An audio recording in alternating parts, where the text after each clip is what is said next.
Even though it's recording, it's literally just me and you having a chat. Okay. How are you today?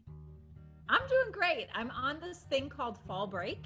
So I've had a week off from school, so we went and have had a couple of adventures, but mostly I'm just hanging out and relaxing and sewing and some other, not cleaning and not cooking. I'd love to get a bit of a sense of who you are. Of course, my name is Cassie Stevens, and I am a kindergarten through fourth grade elementary art teacher.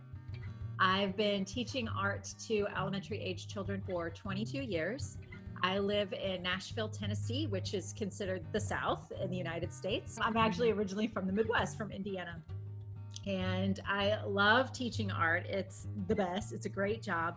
I also really enjoy sewing clothing and kind of dressing in unusual ways and making my own clothes to kind of go along with the lessons that I'm teaching. Having a great time and being silly with my students is what makes my days a lot of fun. I started teaching live art lessons on my Facebook and on Instagram to connect with my students, but the amazing thing is that I was able to connect with kids all over the world. So I taught every day art live up until the very last day of school. I really enjoyed it. There's nothing better though than being in a classroom in person with your students, being able to have that talking back and forth and being able to see them creating right before your eyes. But at least I was able to do that and keep connecting with kids all over the place. So I did what I could and I enjoyed it. What do you love most about teaching? I think what I love most about it is just the discovery when the kids figure something out, when they're mixing colors. Kindergarten is especially very enthusiastic about everything. Everything is magical to them. And I think that's my favorite part about teaching them. I want them to all know that I'm acknowledging them. So as they trickle in and come to the floor, I usually say their name. I'll be like, here comes Emmanuel, sitting on the floor so nicely. Check out the shirt that Lucy's wearing. And so I do it in a really kind of goofy way. At first I thought I was just being silly, but then I noticed that they'll actually pause and wait and look at me for okay, what is she going to say about me? So then I realized that was really striking a chord with them. Then before we dive in, we do a little a catchphrase where we talk about how great we are, how even though we make mistakes, we're all artists. And then as they leave, I always give them the sign for I love you, because I just want them to know that, and maybe that's the only time they hear that day.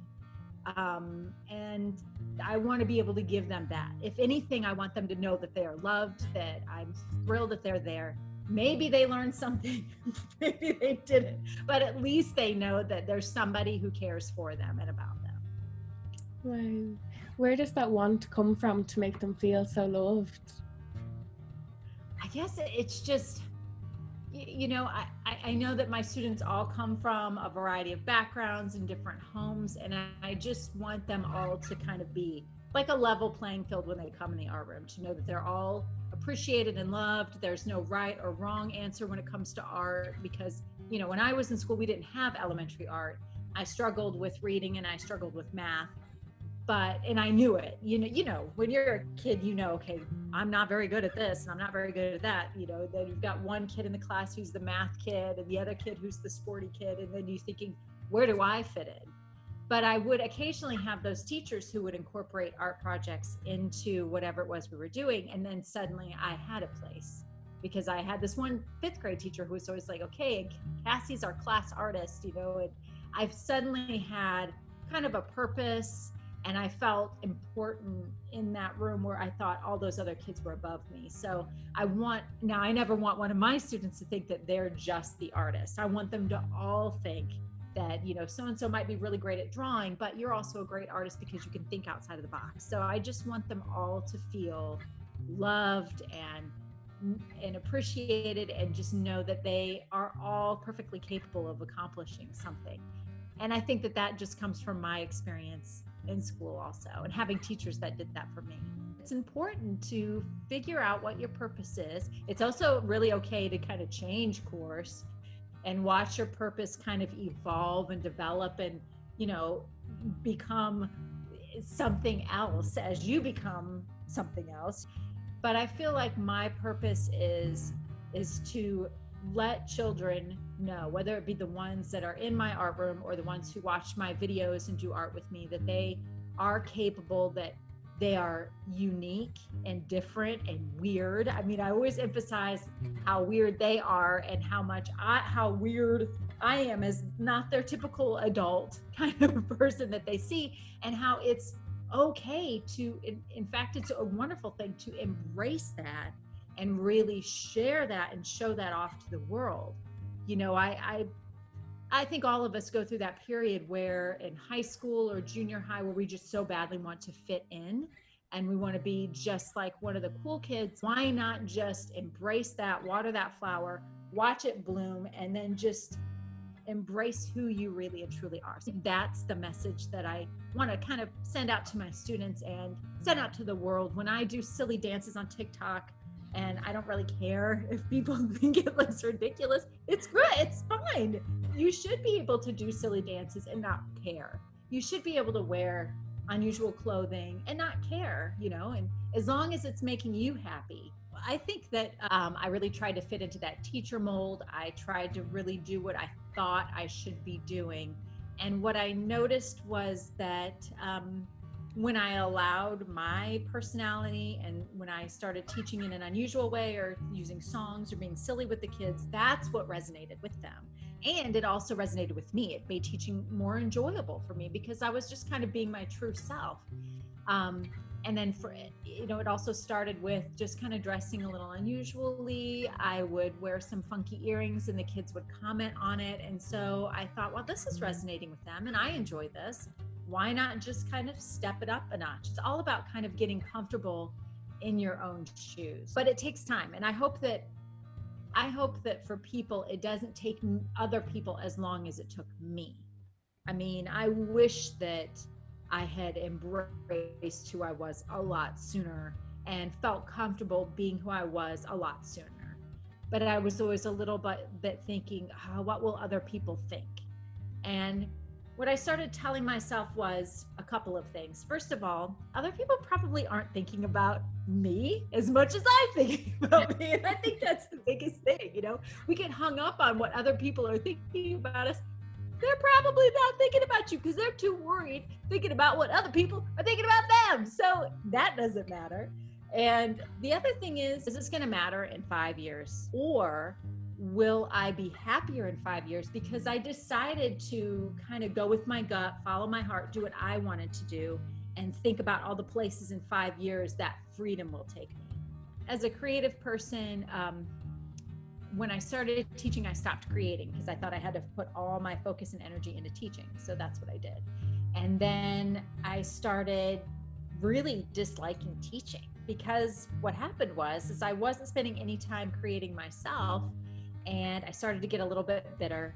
And I also just started to feel like something was missing. And for creative people, I really think that creating is like taking your vitamins. And if you don't take your vitamins, then you begin to experience a deficiency. So for the longest time when I wasn't creating, when I sat down to create, I was like, I don't even know what I want to create anymore, you know, because I had let the ball stop rolling. But once you get it going again, once you start pushing it, something in motion stays in motion. The wheels just start turning. And then the next thing you know, you have more ideas than you have time. Like I said, a lot of times they see adults who are very adult. They don't have that curiosity that children have anymore. They don't have that silliness that children have anymore. Adulting looks very serious, very cut and dry, very black and white. And I don't want them to think that that's how adulthood has to be. You can still think outside the box and do something totally different than what you see. You can do that. And I honestly think that that's just my message for my students, but I think that also has been resonating with adults. I think that's why when people see me on social media platforms and they say, oh, this is weird, this is unusual, this is a person who doesn't really care and is just kind of, you know, waving her freak flag like it doesn't matter. And if that message also resonates with adults, then I think that that's probably something I'd like to leave behind too, embracing who you are is very empowering, whoever that person may be. You know, I'm 45, so it's perfectly fine to just keep growing. You don't have to stop that process when you get to a certain age. I think that we get in our own way too much. We stop ourselves from living our happiest lives. What's your why? For me, because I love teaching, I tie a lot of my why, my identity to teaching. And so when I read that question, it was like, I don't know what my why is as a teacher.